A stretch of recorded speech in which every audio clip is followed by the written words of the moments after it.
Well, Canada's recent move to legalize marijuana recreationally could have a big impact on Canadians who travel or even work here in America. And right now, it's a big concern for immigration lawyers. 7 Action News reporter Matthew Smith is live near the border to explain why it appears the U.S. and Canadian laws are at odds right now.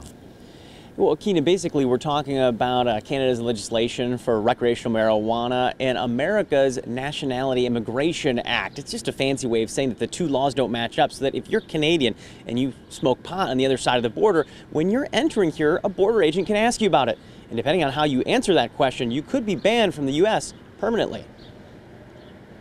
There are many instances where people's lives are turned upside down. Pulling up to the border may seem routine for some, but you're crossing countries and a lot's at play.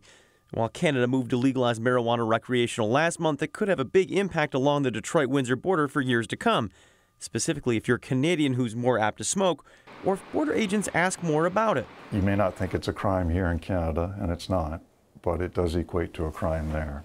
Immigration lawyer Andrew Porter has been involved with plenty of cases tied to this issue. Essentially, since it's a crime here, admitting to smoking in Canada can get you on an inadmissible list. In other words, one interaction at the border could get you banned from ever entering the U.S. again.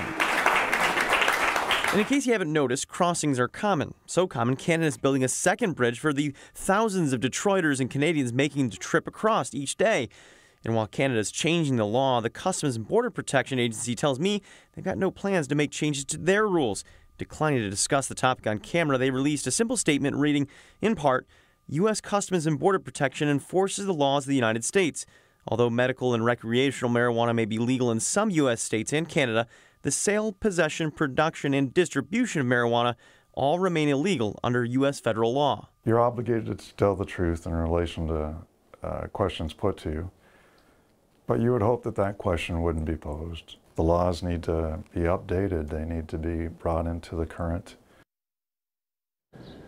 So here's the thing, if you're crossing, and we have thousands of workers who cross between the borders each and every day for jobs on the opposite side of the country that they currently live in, this could be a big issue for you, because you can apply for a waiver if you're permanently banned from that one interaction with a Border Patrol agent, but that waiver takes up to 7 months to apply for, costs thousands of dollars, and oh, by the way, you have to renew it time and time again. Again, CBP is aware of the issue, but they also aren't going to be making any changes. It's similar to how some Americans with DUIs can't find their way into Canada. So will they make a change?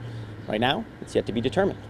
Hey, we're live alongside the border this morning. Matthew Smith, 7 Action News.